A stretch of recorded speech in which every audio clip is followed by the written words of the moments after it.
Hi everyone, my name is Nick and welcome to Getting Social with Nick. Now for today's video, we're gonna shed a little light on how Instagram works.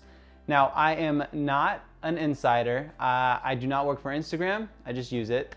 But a couple days ago, they released a blog post on their website, kinda, as the title says, shedding light on how Instagram works.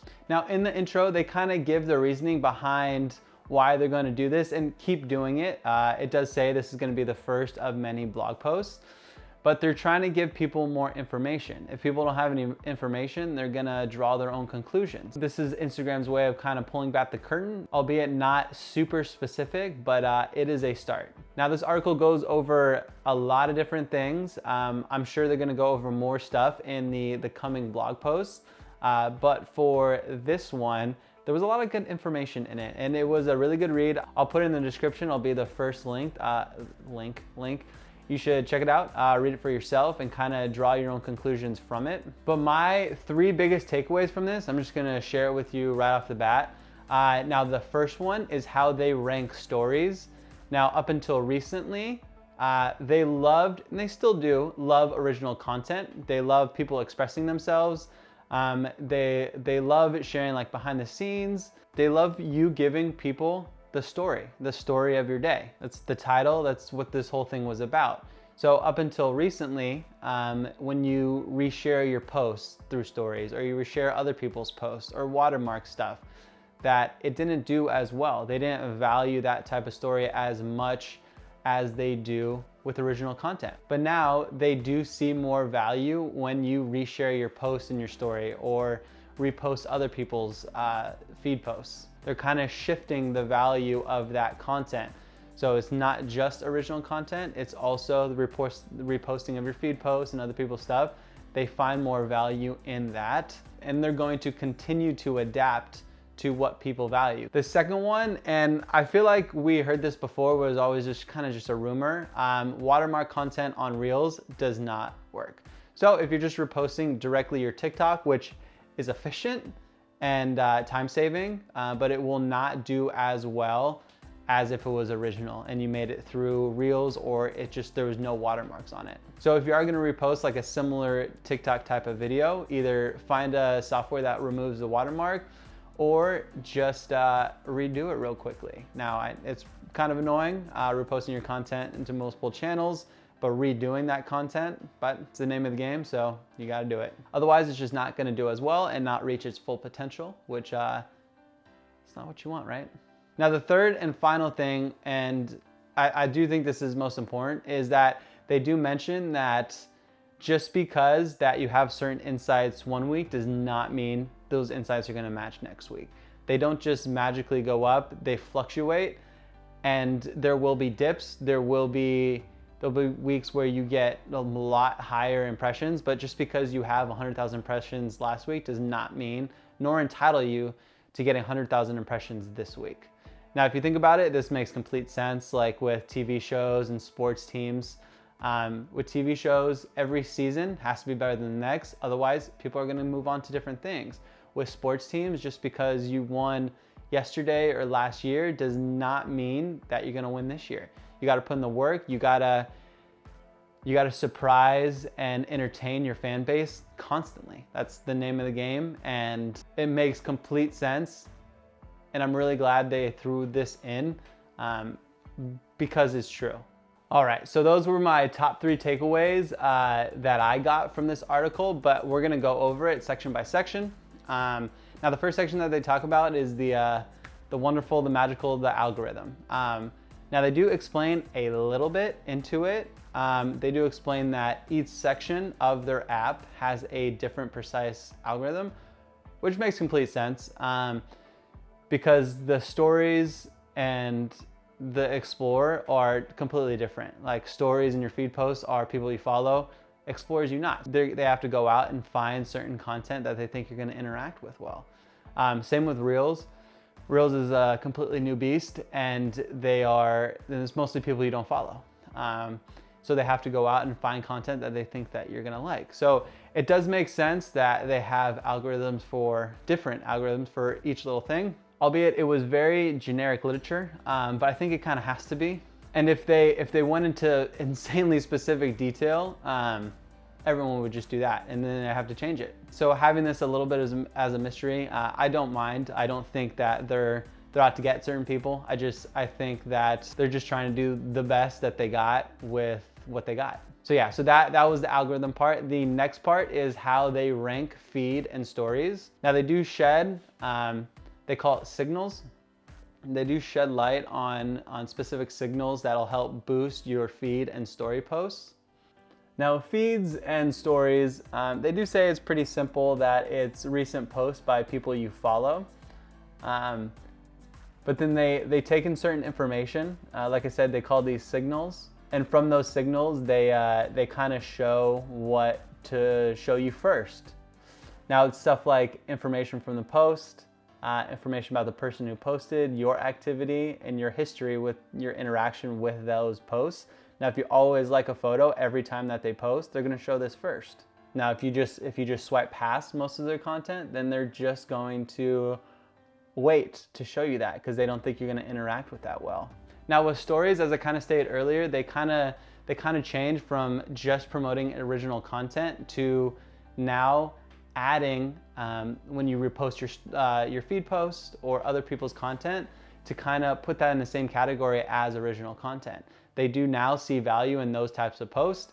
Now a lot of people think those are lazy. Those are lazy stories, which they might be, but they now have more value. I always saw value in posting my feed post to my story just so it would get out to more people, because not everyone sees your feed post, not everyone sees your stories. There will be some overlap on people that see both, but it'll reach more people. Regardless, it'll reach more people, and now Instagram sees more value in that. Now they do say that they try, for people that post a lot, they try to avoid showing the same person in a row, which is good to know.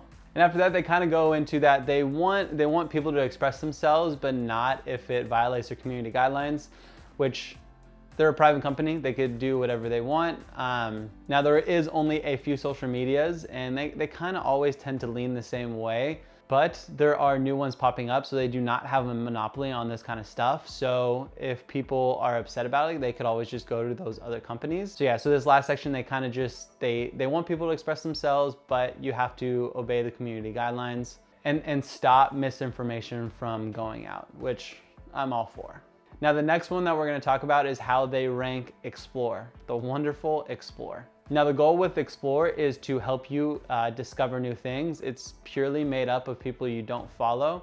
So they just throw out a bunch of recommendations of photos and videos of what they think that you're gonna like. Now like with the feed posts and the stories with people you do follow, they kind of do the same thing with people that you don't follow. They look at the signals of posts you liked, you saved, commented on, and they give a little bit of an example here. They take the signals, which are very similar with the ones that you do follow, but they just apply it to people that you don't, like information about the post, your history of interacting, your activity, and then information about the person who posted. So if you follow a bunch of photographers, this isn't like new information. To me, this is kind of just very generic and kind of obvious, but if you follow a bunch of photographers, you're gonna get a bunch of photographers. If you like cars, they're just gonna give you a lot of car stuff. Now it is important. Now the Explore tab is definitely one of the most important things as far as reaching new audiences. So it's very important to understand how they value your content for this tab in Instagram. So I highly recommend you reading it and see which signals that they value the most, so you can capitalize on that and help your stuff get out to more people. All right, now the reels. Kind of like what I was stating before, my biggest takeaway from this section is don't use watermark content. Use your original content that you created, but without the watermark. Now it's not very time efficient, but it's the name of the game. You got to do it if you want to get your content out to the most people. Make sure not just to repost your watermark content from either TikTok. Now they kind of work with similar signals to Explore. It's a very similar type of thing to Explore, where most of the stuff that you see on Reels is people that you do not follow. So make sure, like with Explore, make sure to read the signals that they value the most, and make sure to adjust your content accordingly. Now the next section is shadow banning. Now everyone has their own opinion on shadow banning. A lot of people think that Instagram's out to get them. They kind of stay in this section, like the amount of reports that they receive per day is in the millions, which I understand, but there also has to be I feel like there has to be a better way. Kind of with all the social medias is they kind of hide behind the fact that it's impossible to police this much of content that's going out constantly, which makes sense. And they have to automate certain things, and then certain content gets thrown and accounts get thrown in there by accident. Whereas I don't think that is much of an issue. What I do think is an issue is when it does happen, there needs to be more human oversight to the recovery process. So if someone does get accidentally thrown into that section, that they need to have a better system of getting them out.